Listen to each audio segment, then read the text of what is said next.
Hello and welcome. I am Sri from CBTU.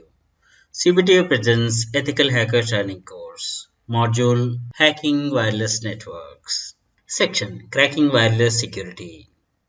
Agenda for this session. Let us know what is Wi-Fi, wireless LAN, hacking methodology, reconnaissance of wireless networks, penetration of a wireless network, encryption types, RSSI, and securing wireless networks.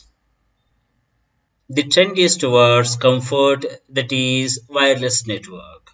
Earlier we used to have wired networks, be it a telephone or your system. There will be cables all around connecting to your system, laptop or telephone. The ease of operation and comfort to the end user made wireless growth enormous.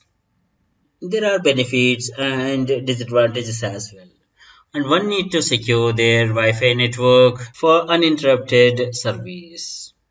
Just a bit technical about Wi-Fi.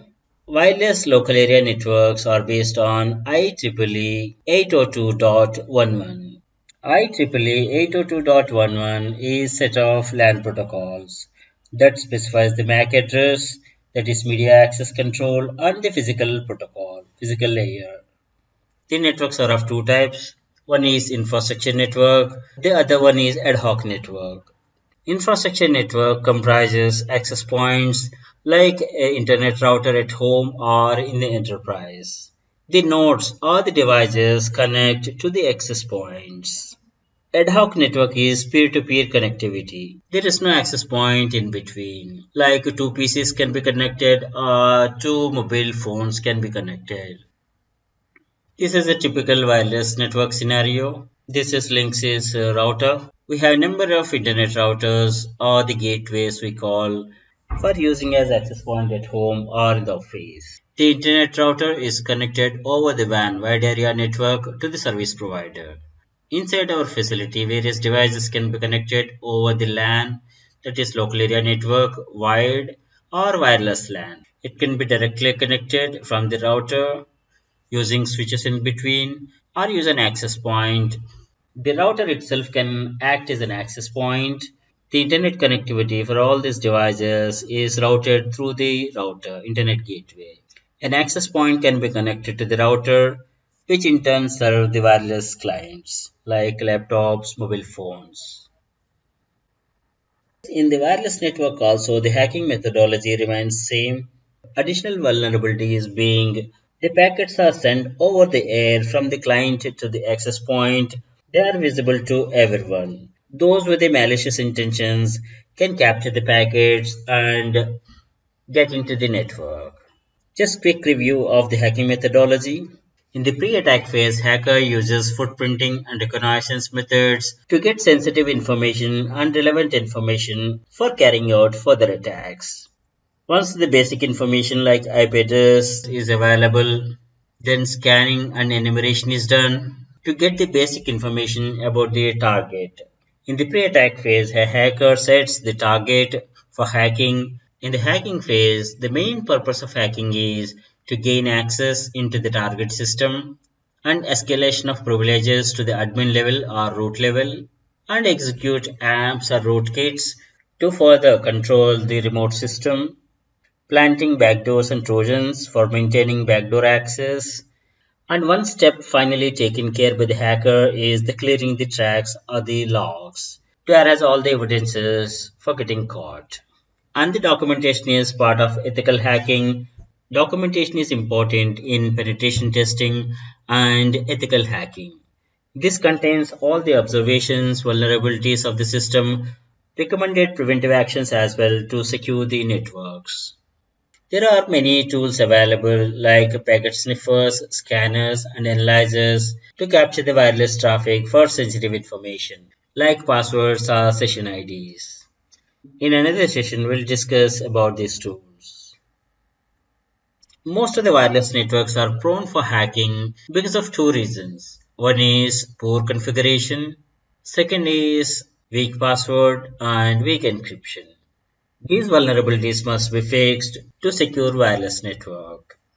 And coming to the encryption types, Poor configuration or leaving the default configuration is the main thing, or the ignorance by the user or by the administrator inviting the troubles. Hardening of the network devices is more important to secure oneself on the public or private network.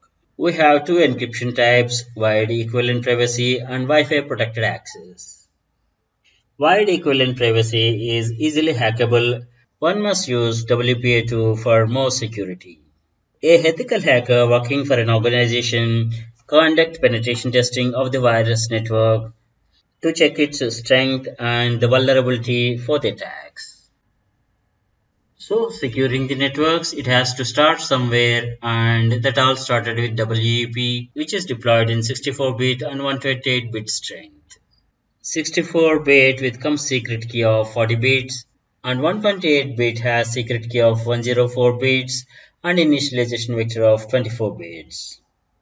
Wireless network protected with WEP was easily crackable. The security requirements made the development of WPA. WEP option is available even today, but it was widely used until 2009 when WPA, Wi-Fi Protected Access, WPA2 came into existence, offering highest possible security for wireless networks. WPA is development over WEP, and it comes with stronger encryption. WPA version 2 is an advancement over WPA with strong encryption.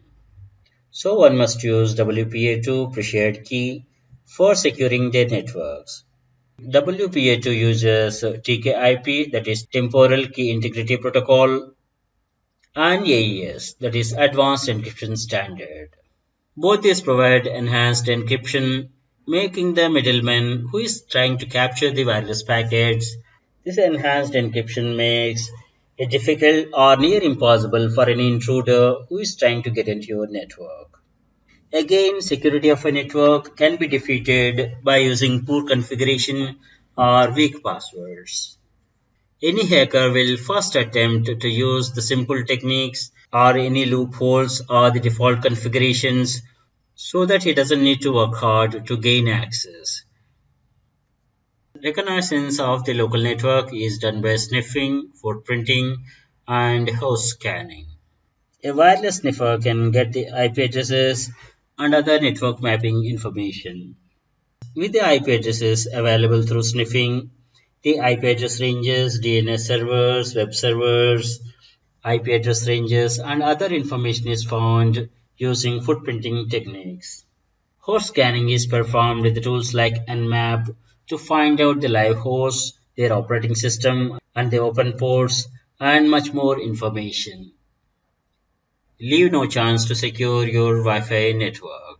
Whatever the network gear that you use, like internet router or gateways, be sure to install firmware updates and patches regularly.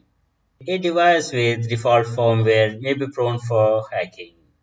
The networks can be connected using WPS, that is Wi-Fi protected setup, but this is most insecure. WPS uses numeric PIN and can be cracked easily. It's recommended to disable WPS and use WPA2 PSK pre-shared key for securing your network. Use WPA2 on your internet router or on the hotspot that you create using a laptop or the mobile device. Every internet router may come with the default SSIDs. You create your own custom SSID with strong password using WPA2 authentication. Basic protection can be achieved by hiding the SSIDs. That may not serve as a security basis, as the hidden SSIDs can also be cracked using many tools like AirCrack. Just now we discussed that WPS is vulnerable and it must be disabled. Okay, coming to the enterprises with the tens, hundreds of access points and hundreds, thousands of clients and users which are connected to the wireless network. Using devices like wireless intrusion detection or intrusion prevention system, the network can be monitored and secured. These WIDS and WIPS devices can be configured to automate relevant action if any rogue access point is found or if any intruder is doing malicious activity inside the secured network.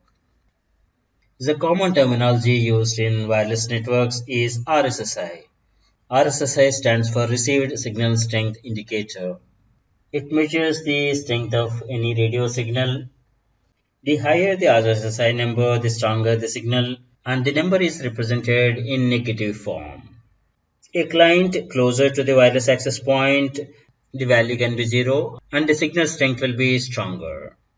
If the client is away from the access point and -100 is considered no signal, access point is not reachable. We need to have minimum signal strength of -60 dBm for audio video communications and applications. dBm is unit of level, a power ratio expressed in decibels dB with reference to 1 milliwatt.